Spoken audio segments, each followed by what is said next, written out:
Hey guys, welcome to my channel. I'm going to show you what cooking in New World is all about so you can have a head start when the game launches. This is just a quick guide to cooking.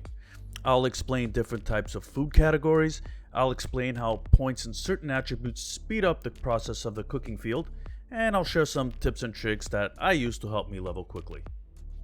New World cooking helps you craft foods to generate health and mana. Certain foods increase your attribute points. There are also foods that you can put together in order to increase your luck while gathering resources. And there are foods that can increase your max gear score for a specific trade. In addition, you can also craft dyes and fish bait. So yeah, as you can see, cooking in New World can be a very profitable trade. So in order for you to start cooking, you will need to gather some cooking ingredients and make your way to a kitchen or a campfire. You should note that cooking at a campfire is limited to only recovery foods. You can't craft dyes or attribute foods. It's also very important to keep an eye out for the tier of kitchen or campfire you're using. You're only limited to crafting foods of that tier, so only a tier 5 kitchen or campfire can craft the tier 5 foods. And every time you craft an item, you will get cooking experience, which increases your cooking level, which is capped at 200. New World cooking has 4 categories: recovery foods, attribute foods, trade skill foods, and component foods. Now we'll start off with recovery. Recovery food is self-explanatory. You recover your health, but regeneration of that health will stop if you take on damage, if something is attacking you. And mana recovery is called energizing, which re-energizes your magic. And just like the recovery food, regen speed depends on the tier of foods you use. Attributes. Attribute foods will increase a specific attribute for a limited time. So your strength, dexterity, your focus, your intelligence, your constitution can all be increased for a certain amount of time. Now, attribute foods is not limited to that specific attribute. I mean, you could combine them. So if you'd want to craft like foods to increase your strength and constitution if you're running a tank, right? And on a side note, you will need to find recipes for attribute foods after tier 3 and on.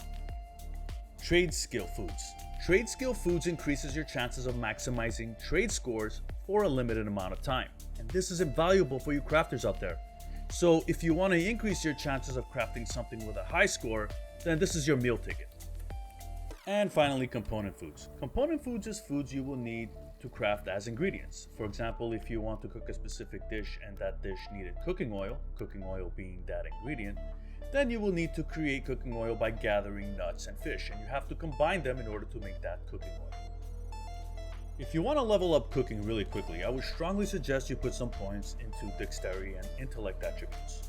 And the reasoning behind this is that you want to maximize your skinning and your harvesting because it does deal with the cooking process, right? You want to be really quick on that. So dexterity gives you bonuses on skinning. So it gives you 10% skinning speed. It gives you 20% haste for 3 seconds after skinning. It gives you 10% weight of skinning items. And it gives you also 10% of skinning speed, which is a maximum of 20%, right? If you combine the first one. And it gives you 10% yield when skinning. Intellectual attribute gives you the bonus on harvesting, right? So it gives you 10% harvest speed. It gives you a plus 5% chance of 1 Azal gain while harvesting. It gives you a negative 10% weight of harvested items, which you can actually carry more of. And just like the dexterity gives you 10% harvest speed, which is a total of 20% if you combine the first one, and 10% yield increase when harvesting. What made it tedious for me when I was cooking was finding the ingredients. And here's some tips I used when I tried to maximize my cooking skill. Guys, kill as much low-level animals as you can. Every tier in cooking from tier 1 to tier 5 requires raw foods, and you will need plenty of it, believe me. Harvest herbs in every zone, guys. Herbs are used for seasoning, and harvest as much as you can for your tier 5 foods. Speaking of tier 5 foods, gather as much broccoli for your tier 5. So if you catch that broccoli patch, get as much as you can. Another tip is collect the city provision wagon. So if your faction owns the city, collect that free honey, that milk. Go to the well and get that free water and put it in your storage. It resets every 24 hours. In case you guys didn't know, there's a chef armor set. That's right guys, a chef armor set that increases your cooking expertise. A tier 5 set grants a 16.8% chance of crafting additional items. So if you can get your hands on that, that's awesome, right? And I believe it could be looted off of elite ancient chests.